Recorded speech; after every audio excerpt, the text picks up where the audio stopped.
entre más rápido te la comas tú del árbol a ti, los nutrientes son mucho mayores. Es como si la arrancaras y en ese momento las propiedades empiezan a caer en picada. Es correcto, así pasa. Eso es lo que pasa, ¿no? Entonces, pues obviamente tenemos comida con menos valor nutrimental. Tenemos también un costo ambiental muy alto. El hecho de estar transportando estas grandes cantidades de alimentos en vehículos que tienen una huella de carbono muy alta, contra la diferencia de que tú en tu jardín puedas tener algo, lo cortes con una huella de carbón baja en donde tú estés fertilizando. Otra de las cosas negativas es la pérdida de identidad. Entonces la pérdida de identidad es algo muy importante porque los pueblos somos pues lo que somos, y cuando ya no tienes identidad, entonces te vuelves una masa, una plastilina moldeable que te pueden llevar a donde tú quieras, ¿no? Entonces puede ser simplemente un ente consumidor. Diferentes niveles sociales, eso puede ser una herramienta para ciertas personas. Sí, claro. Entonces, en realidad, pues puede ser, o sea, las consecuencias pueden ser muy lamentables. Claro. Nosotros, parte importantísima de nuestra cultura es la gastronomía. Y sin duda alguna, la gastronomía representa tu entorno, ¿verdad? O sea, ¿qué comemos aquí en el norte de México? Pues lo que hay en nuestro entorno. Había cabritos, bueno, trajimos los cabritos, se adaptaron a la perfección al desierto, y entonces por eso también tomamos hojacé, ¿no? El hojacé es una hierba, aquí tenemos el hojacé, es una hierba que está en el desierto y que hace bien para el estómago, para la tos, y que se usa en las cantinas de Saltillo desde hace más de 100 años. Hay referencias bibliográficas al respecto. Entonces, la interacción del medio ambiente con el ser humano y ver qué es lo que tenemos y cómo lo preparo y cuáles son nuestras necesidades, pues crea esa cultura, ¿no? En el sur, por ejemplo, en donde el clima es más benigno, en donde puede haber más de una cosecha al año, pues entonces las cosas son un poco más fáciles.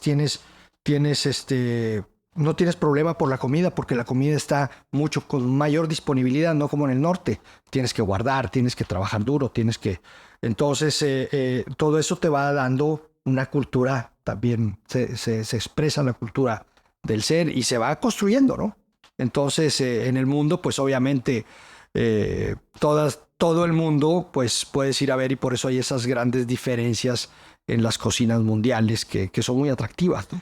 Hablaste de una parte que se me hace muy interesante, el cómo lo que nos alimentamos, lo que consumimos, es lo que tenemos en nuestro entorno y es la forma en que solía ser. Solía ser, claro. Sin embargo, con la globalización tendemos a tener incluso comida congelada que viene del otro lado del mundo y lo cual creo que mezcla muchas propiedades y cosas que a lo mejor cuando estamos listos para consumir lo que está en nuestro entorno es lo que la naturaleza nos provee y que necesitamos en ese momento. Entonces, ¿cómo ves tú esta parte de la globalización donde consumimos a veces cosas que ya ni siquiera son de la región Sí. y consumimos todo o 90% que viene de algún otro lado? Sí, bueno, pues es una ventaja. Pues una ventaja porque hace que haya menos hambre, ¿verdad? O sea, es una ventaja para la alimentación del mundo, toda esta capacidad que tenemos en el sistema alimentario mundial.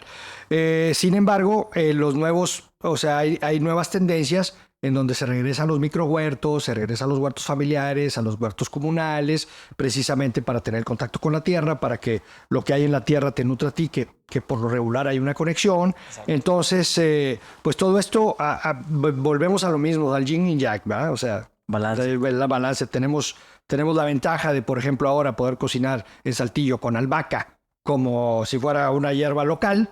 Ya todos la conocemos. Cuando hace 20 años no era parte de la cocina. No era parte de la cocina, ¿no? Entonces, pues sí, nos da muchas ventajas en poder hacer cosas distintas. Por ejemplo, comer pescado crudo. Yo me acuerdo, unos amigos míos se fueron a estudiar a Japón hace muchos años y llegaron y dicen, es que se comen el pescado crudo. Sí, o sea, ¿cómo es posible que se lo coma así, crudo? El sashimi, ¿no? Y ahora es común que aquí, oye, un tiradito, ¿no? Con una chela. Sí, ¿no? O sea, como si fuera algo parte de nosotros.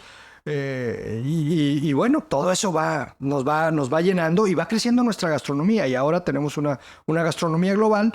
Sin embargo, pues no debemos de dejar pasar pues nuestras tradiciones, lo que nosotros tenemos, pues para que también, eso es lo que nos hace originales y únicos y lo que somos, ¿no? Entonces tenemos siempre que tener al menos esa base guardadita. Hablaste bastante de las ventajas y pros que puede tener el tener toda esta globalización y posibilidades que se expanden infinitamente. Háblame de algún par de desventajas que puede tener todo este sistema de globalización donde la comida viene de todos lados. Pues la nutrición, o sea, pierden la comida cuando viaja, por ejemplo, las frutas. La fruta, entre más rápido te la comas tú del árbol a ti, los nutrientes son mucho mayores. Es como si la arrancaras y en ese momento las propiedades empiezan a caer en picada. Es correcto, así pasa. Eso es lo que pasa, ¿no? Entonces, pues obviamente tenemos comida con menos valor nutrimental. O sea, nos nutre menos. Tenemos también un costo ambiental muy alto. El hecho de estar transportando estas grandes cantidades de alimentos en vehículos que, pues, ya sean aviones o ¿cómo se llama? Barcos, ¿no? Que consumen, que tienen una huella de carbono muy alta, contra la diferencia de que tú en tu jardín puedas tener algo, lo cortes con una huella de carbón baja, en donde tú estés fertilizando tú hagas tu misma composta. Entonces, creo que esto es de las cosas negativas.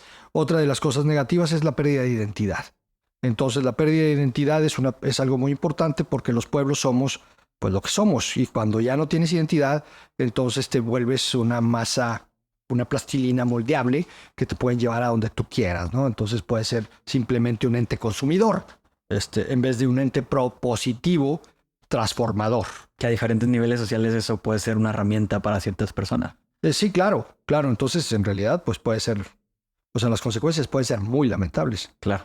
Sí. Sí, a veces se convierte en un modus operandus el mejor generar esta moldeabilidad en la sociedad para poder llevarlo hacia lugares que son convenientes en cierto momento. Sí. Pero se pierde la identidad. No tenemos un juicio propio. Es correcto.